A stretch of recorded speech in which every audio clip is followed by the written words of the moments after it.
Welcome back to Candid Talks. So I'm at Harrison Hot Springs at nighttime, and I decide I want to go outside and walk the dock. And there's this long pier that goes quite a far distance out into the water, and behind you is just the city lights. And I decided to start thinking about one of the things that I'm ready to do. Now, there's a idea that there are certain projects that people are going to be taking on, certain things that they wish to accomplish, or they have perhaps downloaded ideas or blueprints or concepts of things that they wish to create. And with this idea of projects, there comes funding. Where does this funding come from? Well, we'll let God sort out the how. But for us, it's sorting out all the other ones, the who, the where, the why, the when. Well, when not so much, but the other ones. So I have this idea. Well, I was sitting quite a while ago, I'll say 4 years ago, I was at my company that I formerly owned, and I was up at the front counter, and suddenly I had this idea, and I started sketching out what turned out to be the kind of like rough idea of the internals of a healing center, where the different rooms would be. And I wrote out all the spaces based on what I perceived a building next to me that I'd never been in before, the interior of that building would look like. So I formed this whole plan, and I did it pretty quickly. And since then, I've met some amazing people who talked about having a healing center or a creative center. And I've heard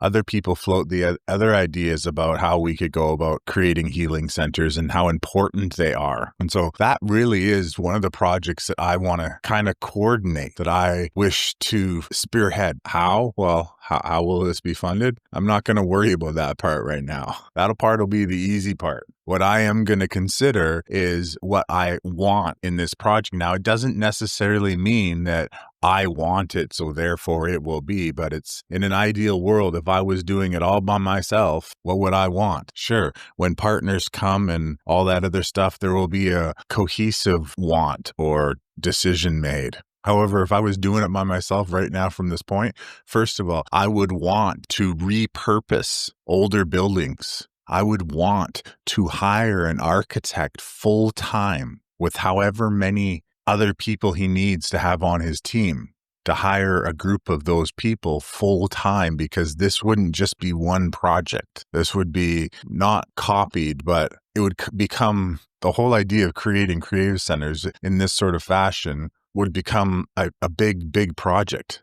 So I'd want an architect and a team to be fully funded at their required earning wage, like whatever it is that they actually do, their worth based on, how they perceive their value, to fully fund them, fund those people full time, because we would have one and then maybe 500, 600, 700 more, thinking small right now. And so I would want the funding for their wage. Of course, I would want the funding for me to exist while I'm doing all of this. Sure, when I go on to something else, I'll worry about funding that later, but while I'm working on this. And it would be based on what I would choose as a reasonable, based on the style of life that I do want to live as well, because we should all be able to live the lives that we choose to live. So right from the get-go, in what I want to create is I want to create a space where the people that I am going to create this with, that they receive what they believe themselves to be worth, and for the level of life that they choose for themselves. Once again, not crazy but the point is, I want more. I desire more than people who want to do what's required for full time. I want people to excel and go beyond because they actually really do want to do what they're called to do, and therefore be properly reimbursed for their energy. So I want to create healing centers where healing occurs. And in my plans, I had that there would be rooms where practitioners could practice. So if they don't have an office, they could utilize these rooms at almost no cost, so that they could charge what they're worth and not what they need to pay all the overhead stuff, if that makes sense. I want these healing centers to support the practitioners, like maybe even have some sort of appointment system that's within the healing center that reaches out to the practitioners, leaving them responsible for their clients, but at least there's some sort of support. And now these practitioners, I want them to one day be funded themselves on a client-to-client basis, that the client doesn't even have to pay eventually. However, starting now, while we're still in this system, the client would, of course, pay what the practitioner requires, and that's all up to them. And so I want that for the practitioner, and then also that for eventually for the client. And I want to have a space where people can sit and read and possibly have book clubs, and maybe even have a room for a book club meeting that could be reservable, or some smaller functions like meeting style functions. But then I also want to have a space that's super comfortable that people can read, and have a library of books where people can read the book while they're there and purchase books should they wish, if some of the ones that we have Healing Center recommends. And of course, the Healing Center people, like everyone who's working towards this, everyone can agree together. But regardless, we'd have lots of different books that have to do with enlightenment and healing and ascension and whatever helps people. Abraham Hicks, Paul Selig, Michael Tellinger, and offer the people through the book that they can purchase the book for, say, half price or half price of the cost, and that the center itself would fund the rest. So it wouldn't be that the authors would have to sell or the publishers would have to sell for less. It would just mean that the actual healing center would be funded for half of these book sales to properly pay the actual author for what they believe their book's worth. Allow people to purchase one book a month for the half price or the super low price. And the only requirement of it is that they come back after they've read the book and give a short talk about the book in whatever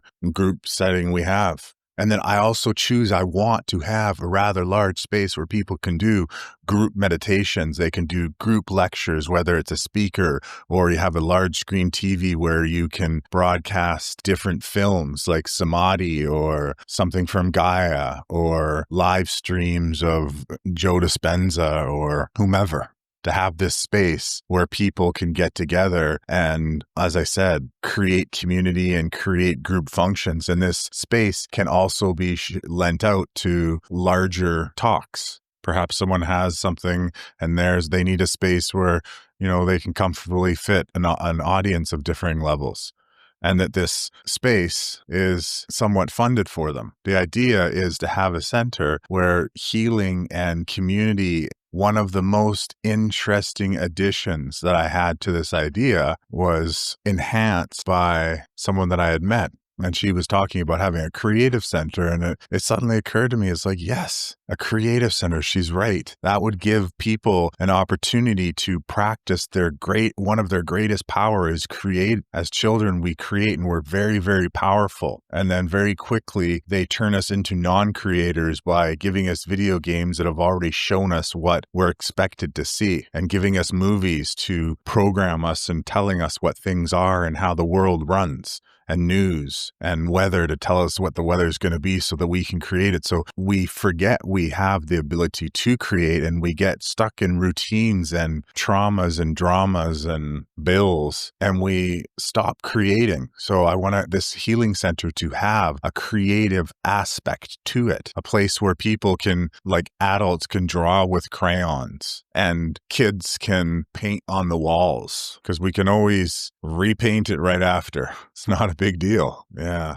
What else is in there? Of course, in this healing center right away, you can see to the large scope of it, there's people that will need to be employed. And while we're in this economic system where we have money, those people need to be, and this is a need, those people who work there, they need to receive what they are worth for what they are doing. And all that needs to be funded. All that pipes into the how. That part isn't of much interest at me right now, because I'm going to do something. I'm going to trust trust that if this idea is meant to be, that there will be someone out there who can fund however many millions of dollars this is. It's simply a matter of bringing a group of people, bringing a project manager, and then having that project manager, once again, just as the architect did, create his team, and then have us also fund all of the workers that are going to build the architect's plan. Because remember I said before, we want to get an architect and a team to figure out plans in order to reutilize buildings and redesign them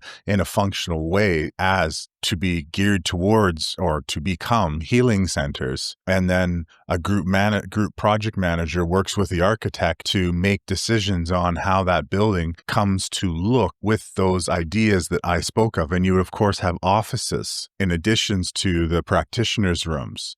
And you would also have, as I said, the big meditation room, but then you could also have other things such as a deprivation tank for meditation or different technologies perhaps put in rooms where all of those can be coordinated and helping people. So you would need to have practitioners running those if we were going to have that. And you'd need to have an office manager who manages all of this, the office stuff. And there wouldn't need to be volunteers. We could even have it some sort of system that while we're still in a financial system, we could have it that the volunteers are doing work in exchange they're receiving free healing modalities. If once again, if we're at a point where we're charging people in order for the practitioner, that we could pay those fees to that practitioner at the full pop that they would charge any customer.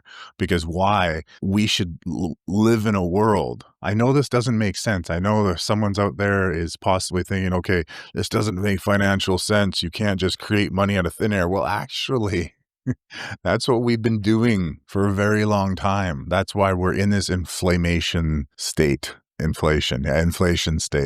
It's because we have been printing excessively, and now the system can't hold the amount of money that has been fakely created. So I want to have this healing center, and I want, like I said, if I'm going to do it, that's the way I want to do it. Full wages, full life's amount required based on individual people who are working and running the actual center, practitioners to be given room, the whole center to be paid for by funding. And then to take that idea, to take those architects and train others to help create more of these centers. And for essentially, like that's just the idea of the actual center. Now sit back and think of all the people that are going to be helped by it. Yeah, healing's not for everyone. Healing's a choice. Healing's a decision of whether or not you want to take on the responsibility of what comes with healing. But for those people who do want to and are serious about it and are willing to do the work and they want to try a modality more than once, and oftentimes it's because it's the cost versus benefit. A lot of modalities, they don't provide benefit at first. Some do, but not all do, and not for everyone. Sometimes it takes a few times for for the permission slip to be accepted and for it to actually work. So I want to create an environment for that, to allow and nurture that idea of it taking baby steps for healing, as opposed to this idea that it has to be a noticeable instant cure.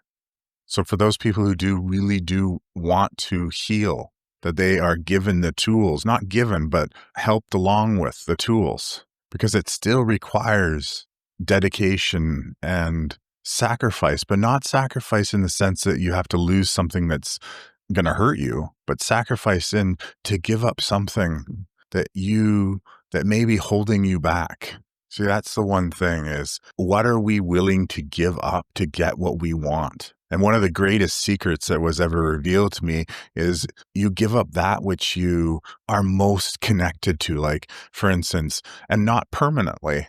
Like, for instance, if a person really loves playing guitar, that they give up that guitar, that they're willing to give up the guitar so that they can get on track with their healing. They can go back to the guitar after, but it's like, what are you willing to give up to get what you truly want? Because it's going to take work. And these healing centers will be there to assist people, to help share the knowledge of the different healing, but also to share the knowledge of just books, encouraging people to read and giving them an environment where they can create and where they can connect and where they can serve as well. For the practitioners, it gives them a place to serve. There's a heck of a lot of advantages in this healing center that I'm proposing. And that's back to what I was originally talking about projects, is that we would have, each of us, different things that we wanted to do. And I don't think it has to be in the same sense of these master what ifs, and then they become so big and they seem so challenging that we don't at least even record an audio that's talking about them. When the how gets found, perhaps this audio leads us to that how. Whether it's someone funding it, or the world coming together and funding it, or care funding it, or communities themselves funding it. It's going to be lots of different possibilities of what ifs and could be's and everything. I definitely encourage you as well, if you have ideas of things you want to do, let's either put pen to paper, blue ink and white unlined paper, or create an audio and then share it with a like-minded group of people. Sometimes creating an audio is easier than speaking to in publicly, because you can decide what you're going to say, how you're going to say it, when you're going to say it, and all that lovely stuff. Write it out, script it, or just candidly talk about it like I am doing sitting outside up above the Harrison Hot Springs with the crickets in the background and a really powerful light shining down on the pool, or one of the pools. Thank you so much for listening to me. And I heavily recommend, if there is another one of these Candid Talks that you have watched partially, to go back and watch it all over, like finish it right to the end. It's so important that we begin closing our open loops, closing our incomplete agreements. Yeah, I hope you enjoyed this as much as I enjoyed thinking about it. Like, I really enjoy thinking about all these possibilities. And some of them turn out to be beyond possibility. Means like some of them turn out to be actually real when you truly understand the nature of our reality. So good night, sleep tight. Don't let the bed bugs bite. And yeah, this is going to be an amazing journey. And I can definitely see that I'm starting to voice a lot more till we all find the love that we are.